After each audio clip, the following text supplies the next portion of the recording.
Ah, Ito mga ka-farmers, yung ganito, hindi na po natin ito maisasalba. Kahit may bunga pa siya, unti-unti na po yung mga katribya pong matutuyo. Kaya para wag po siya makahawa, inaalis po natin mga katribya. Dahil, ayan nahawa niya po yung kabila. Yung puti-puti na yon, mga katribya, yan ay fungus. Maya-maya, yan na po yung kanyang hahawahan. Siya na uli ang matutuyo. Ito yung talagang nakakahawa.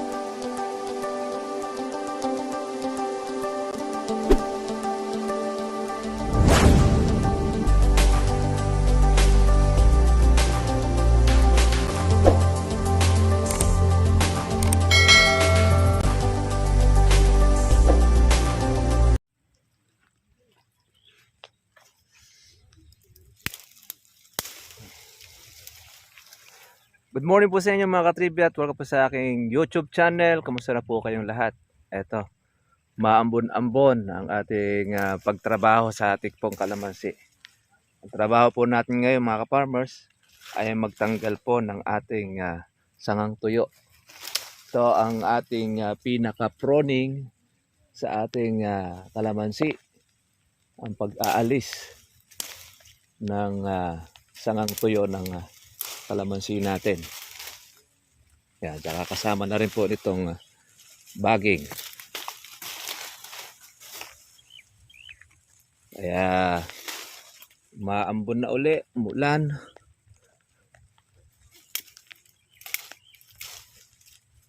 Para po ang kalamansi natin ay maging malinis at magbunga. Ito po ay mga fungus. At ito ang karaniwan o kadalasang sakit ng kalamansi. Na natutuyo ang sanga pamamagitan po ng fungus. Lumalabas kasi ito mga katribya kapag muulan tapos umaaraw. Kagaya niyan. Medyo lumalakas-lakas po ang ulan. Kaya maya po ay tayo sisilong na. Ito. Malaki na rin po yung sanga. Kaya din natin makuha sa bali. Putol. Hindi tayo nakapagdala ng ating gulok. Ating kamay ang ating mahusay na pamputol. Kaya siyempre mga katribya, ingat lang po. Baka kayo po ay matinik. Kung may cutter naman kayo, pwede naman po yung ayan.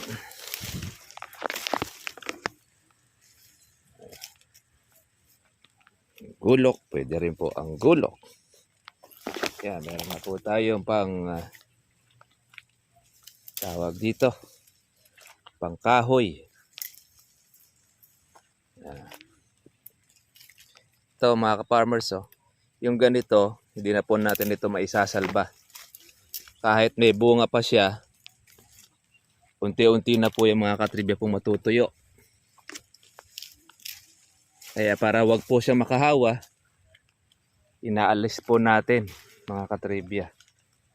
Dahil, ayan nahawa niya po yung kabila. Yung puti-puti na yon, mga katribya, yan ay fungus. Maya-maya, yan na po yung kanyang hahawahan. Siya na uli ang matutuyo. Ito yung talagang nakakahawa. Ay dapat talaga yan inaalis, pinuputol para magsanga uli ang kalamansi. Palitan uli ng panibago. Para lang tayo mga farmers po na naglilinis, tatanggal ng ating mga sangang tuyo. Shout out natin ang ating mga ka-farmers. Saan man po kayo naroroon. Ayan, ang kalamansi po natin ay matinag. Presyo pa rin mga farmers ay nagpermis. Pero sana naman ay wag nang bumaba. Okay na po yun. Kaya muna na tayo.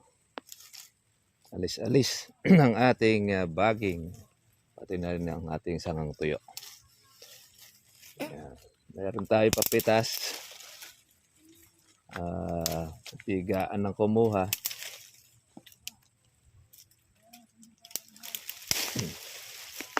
Yung sobrang tuyo na madali na pong tanggalin. Pero yung ibang makapit. Ayun yung puti na yan ng kuwan baka sakali. Pero alam niyo mga ka-farmers, hindi na po natin napipigilan ito na ating pong mga pang anti-fungus. Kasi nakakalat na. Kasa't nalagyan na po ang sanga, unti-unti na po siya matutuyo.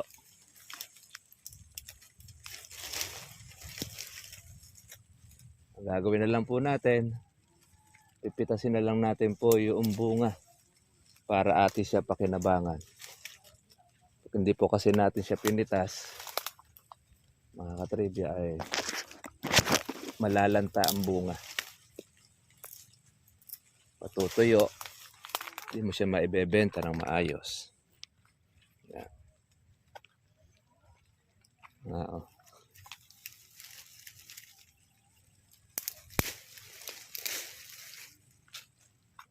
Tanggal ng ating sangang tuyo. Ay, masungit ang panahon.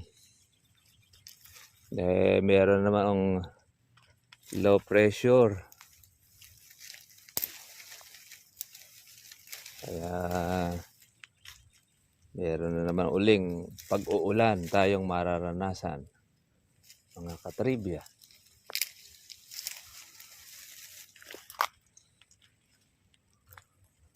Ang kalamansi mga ka-farmers, ito ang kailangan po ninyo tingnan mabuti o agapan.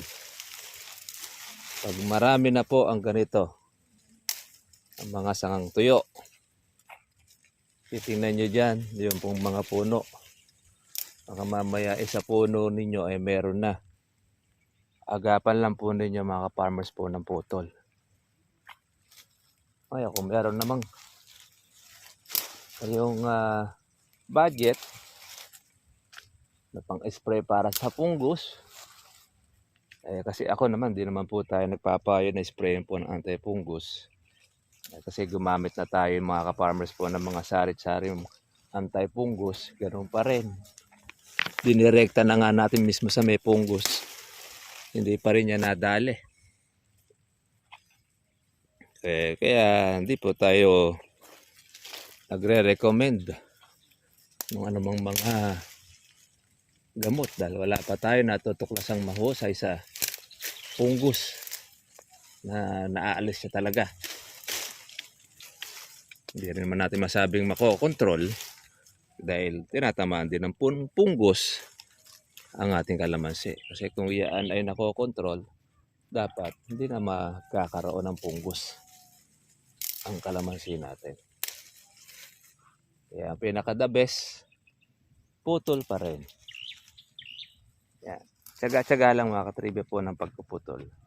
At medyo ingat lang kung meron kayong pamutol, gulok, pwede rin. Lagare, pagka malalaki ang puno. Maganda rin din yan. Ayan. Sa katagalan, ayan, nagiging kulay orange na siya ang fungus.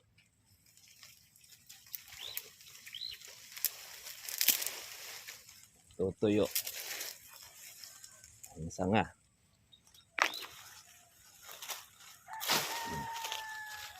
Yan. Yan ang sakit ng kalamansi. Pagka tagulan, tapos aaraw. Okay, yun mo yung sanga niya. At pagka hindi mo kabisado, mga katribya, at hindi mo aalisin, maapektuhan po ang inyong puno. Bandang huli, lahat na po ng kalamansi ninyo, kalat na ng pungus. At pag nakarating na po sa ugat ng inyong pong kalamansi, buong puno naman niya ang kaya po niyang patayin. Papatayin na siya. Kaya ang ginagawa natin, ayan, naagapan po natin. Kaya may mga pagkakataon hindi po natin siya naaalis dahil minsan ay marami tayong trabaho. Ngayon natutukan natin, kaya ito ngayon ang ating assignment. Ito ang ating project dahil after po na tayo po ay makapag herbicide. Gaya nito, isang ano niya, ang kanyang tinutuyo. Minsan na manghihinayang ka, may mga bunga na kasama. Pero kailangan nating alisin para hindi po makapanghawa.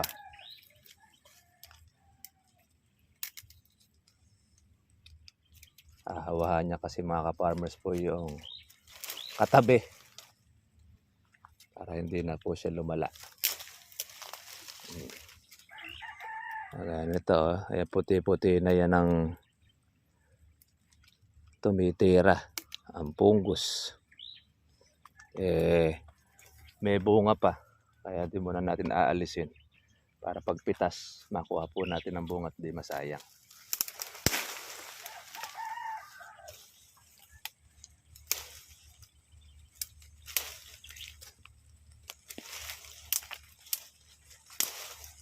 Meron pa siyang suso. Suso naman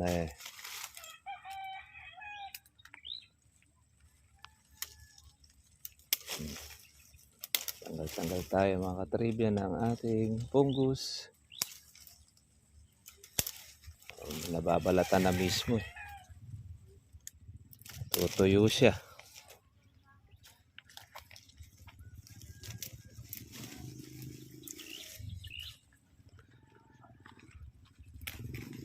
Ito ang ating trabaho sa kalamansi.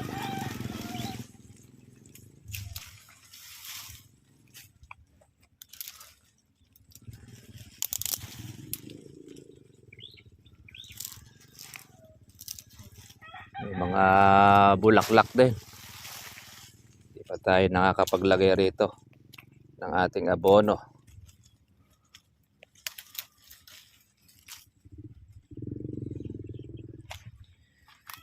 After natin ng pagpitas, doon na lang natin siya aabonohan. Ayun, kawawa po ang mga magsasaka.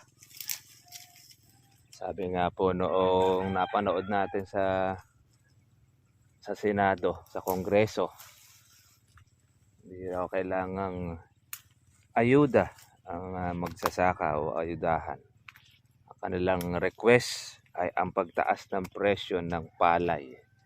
Dahil hindi nga naman ay kahustisya ang presyo ng palay dahil 14, 15 ang puhunan. Tapos mabebenta lang ng 8 hanggang 10 piso. Kawawa nga naman. Sa mamahal po ng mga studio o pang pesticide.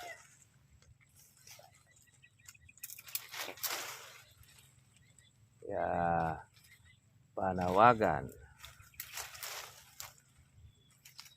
ng ating mga farmers Bandang huli, makawala na pong magsaka. Iba nagbebenta na ng kanila pong mga saka dahil walang asenso doon sa palay. Ito, tuyo na ito. Kaya wala naman bunga. Kaya tanggalin na natin dahil paputay na rin yan.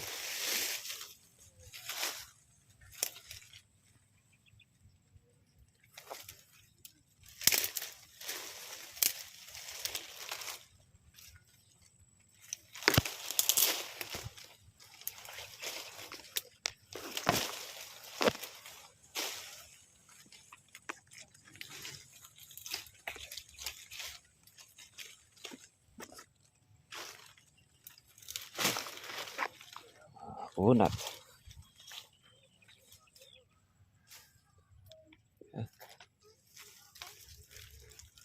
Laki-laki yung sanga nitong nadali. Lagas na dahon. Naubos. Lalo na mga katribya pagka hindi mo inagapang alisin.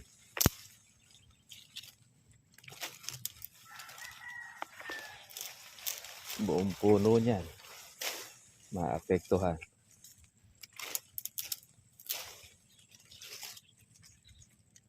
Yan. Sa mga ngahoy. Na.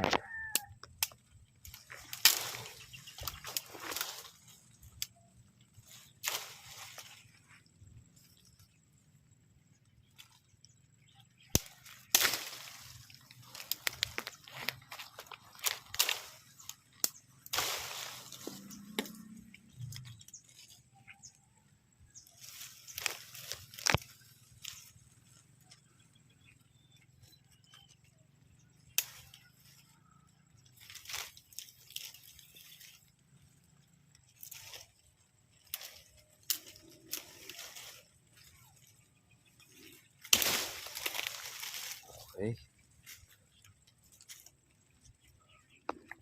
Nawa. Tanggal na yung kanyang balakid.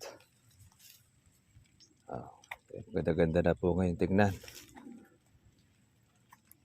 Aagapan lang natin mga katribya. Ating sangang tuyo.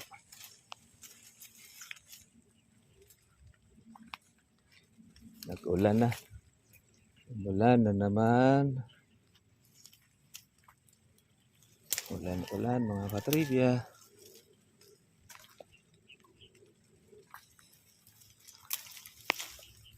Sabi nila papasok na itong amihan. Mag-aaraw. Ngayon naman ay ulan na naman uli. Uulan uli tayo.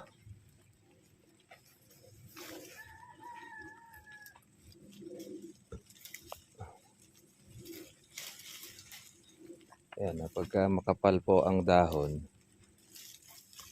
minsan nabababad sa tubig, aarawan, yan ang gagalingan ng pungus. Kaya nagkakaroon ng pungus ang kalamansi. Babad sa tubig, tapos naaarawan.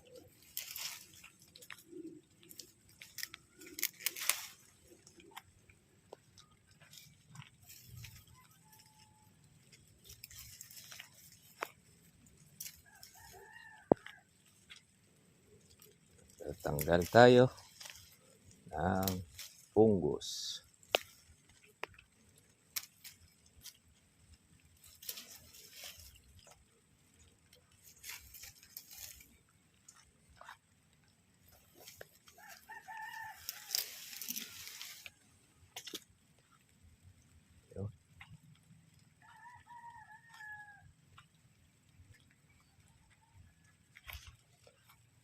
Bunga pa naman po yung tinatamaan ng pungus.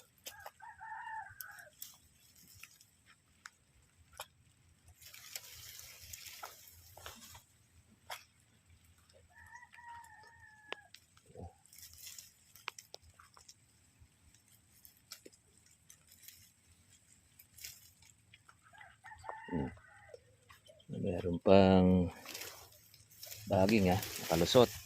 Bunot na siya.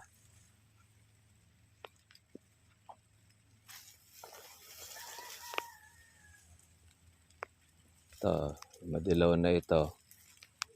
Ito na yung punggos niya. Unti-unti niyang tinutuyo. Ng punggos, kalamansi. Sige mga farmers, at medyo lumalakas na po yung ulan. Kita-kita na po tayo po bukas. Ayan.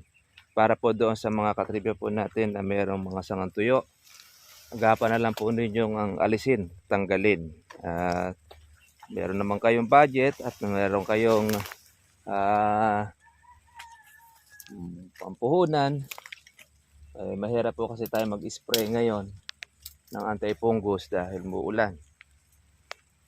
Kaya ito muna po ang the best pagka po tagulan. Magtanggal-tanggal po ng sangang tuyo. Para po nun, huwag pong dumami. Huwag maapektuhan po ang inyong kalamansi. Sige mga ka-farmers, mga ka-trivia, God bless po sa inyo lahat. Kita talaga po tayo po bukas. At happy farmers hanggang ganon. Mayaan na natin. Sino man po yung mga kawatan na yan. Hanggang ganon. Sige. God bless po sa inyo lahat. Bye-bye.